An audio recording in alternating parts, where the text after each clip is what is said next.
بسم اللہ الرحمن الرحیم۔ السلام علیکم۔ تجوید کورس کے اس تیسرے سبق میں ہم جیم کے بعد مزید کچھ حروف کو پڑھیں گے۔ پہلے ان کو پڑھ لیتے ہیں۔ ح، خ،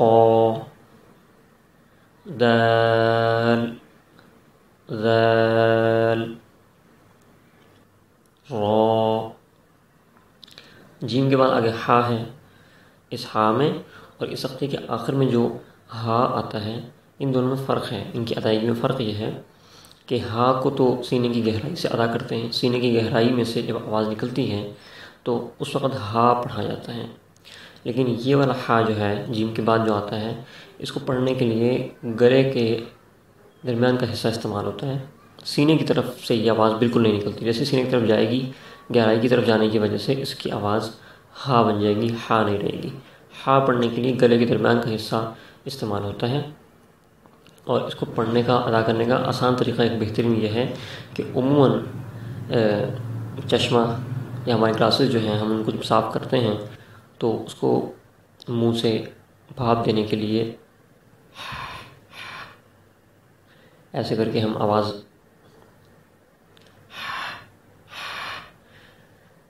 اس طریقے سے آواز پیدا کر کے ہم اس کو بھاپ دینے کی کوشش کرتے ہیں، جس سے وہ چشمے کے شیشے گیلے ہو جاتے ہیں، اور اس کے بعد پھر ہم اس کو صاف کرتے ہیں۔ تو اسی طریقے سے زبان منہ کے اندر کسی بھی جگہ پر نہیں لگے گی، اور حلق کے درمیان سے آواز نکلے گی، حلق کی گہرائی سے نہیں نکلے گی جو سینے کی طرف ہے، کیونکہ اگر وہاں سے آواز نکلے گی تو وہ ہا بن جائے گا۔ تو اس طرح اس کو پڑھیں گے۔ ہا، ہا۔ آگے خو ہے۔ اس کے اندر بعض لوگ تو اس کو خا پڑھتے ہیں، اور بعض اس کو تھوڑا سا اس طریقے سے پڑھتے ہیں کہ شروع میں منہ گول کرتے ہیں اور آخر میں جا کے منہ کھول دیتے ہیں، جس کی وجہ سے آواز پہلے موٹی ہوتی ہے اور آخر میں جا کے ان کی آواز باریک ہو جاتی ہے۔ جیسے خوا، خوا ایسے پڑھتے ہیں، شروع میں منہ گول کر دیتے ہیں جس سے آواز موٹی ہو جاتی ہے، اور آخر میں جا کر منہ کھول دیتے ہیں جس کی وجہ سے آواز باریک ہو جاتی ہے۔ تو اس کو خوا بھی نہیں پڑھنا اور خا بھی نہیں پڑھنا، بلکہ خو، شروع سے آخر تک منہ ایک جیسی کیفیت میں، ایک جیسی حالت میں رہے گا، اور اس میں تبدیلی باقی نہیں ہوگی، اور اس کی صورت کو برقرار رکھتے ہوئے اس کو پڑھا جائے گا، تو موٹی سی ایک آواز پیدا ہوگی، اور اس کی آواز باریک نہیں ہوتی، موٹی پڑ جاتی ہے۔ خو۔ انگلش کے اعتبار سے اس کا ساؤنڈ KH بنتا ہے، خو۔ آگے دال ہے، یہ آسان الفاظ ہیں، اس کا ساؤنڈ D ہوتا ہے، دال۔ دال کو اگر ہم گہرائی میں جا کے دیکھیں تو دال، الف اور لام، اور اس کے درمیان میں جو الف ہے اس کے اوپر مد لگا ہوا ہے، جس کی وجہ سے اس کو ہم 5 الف کے برابر کھینچ کے پڑھیں گے، دال۔ آگے زال ہے۔ زال کو پڑھنے کا طریقہ بالکل ویسا ہی ہے جیسا کہ ہم سا میں پڑھ چکے ہیں، یعنی کہ اوپر اور نیچے کے دونوں دانتوں کے درمیان جب زبان کی نوک آئے گی ذرا سی، تو اس وقت یہ حرف ادا ہوتا ہے، زال۔ زیڈ ساؤنڈ اس کا بنتا ہے انگلش کے اعتبار سے، لیکن اس کو باریک پڑھا جاتا ہے، اور باریک پڑھنے کا طریقہ کیا ہے وہ میں آپ کو پہلے ہی بتا چکا ہوں۔ وہ اس طرح ہوگا کہ اوپر اور نیچے کے دونوں سامنے والے جو دانت ہیں ان کے درمیان زبان کی نوک کو ذرا سا باہر لے کر آئیں گے، تو تب یہ حرف ادا ہوگا، جیسا کہ آپ اس سامنے شکل میں بھی دیکھ رہے ہیں۔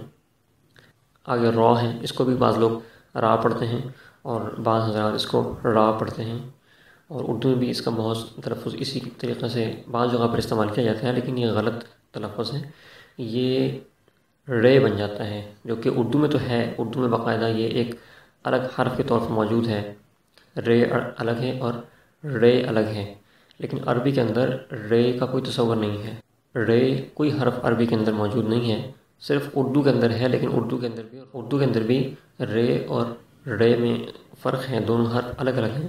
تو اس طریقے سے بعض لوگ اردو میں یا عربی کے اندر بھی را یا رے کو رے کی آواز میں پڑھتے ہیں، جو کہ غلط ہے، نہیں پڑھنا چاہیے۔ اردو میں تو خیر یہ چل جاتا ہے، کیونکہ اردو میں تلفظ کی وجہ سے کوئی معنی میں تبدیلی خاص واقع نہیں ہوتی، لیکن عربی کے اندر چونکہ تلفظ تبدیل ہونے کی وجہ سے حرف کے معنی میں اور اس کی شکل و صورت میں بھی، بناوٹ میں بھی کافی فرق آ جاتا ہے بعض اوقات، تو اس لیے اس میں احتیاط کرنی چاہیے کہ جس طرح حرف پڑھا جا رہا ہے یا جس طرح پڑھا جانا چاہیے اس کو ویسے ہی پڑھا جائے۔ تو اس کو را پڑھیں گے، را نہیں پڑھیں گے، اس چیز کا خیال رکھنا ہے۔ آخر میں دوبارہ ہم پڑھ لیتے ہیں۔ ح خ دال ذال را۔ دال اور ذال کے اوپر مد لگا ہوا ہے تو اس کو 5 الف کے برابر کھینچ کر پڑھیں گے، اور ح اور خ اور را ان کے اوپر مد نہیں ہے تو اس لیے ان کو 1 الف کے برابر کھینچ کے پڑھیں گے۔ اس سے آگے ہم اگلے سبق میں پڑھیں گے انشاءاللہ۔ والسلام علیکم ورحمۃ اللہ۔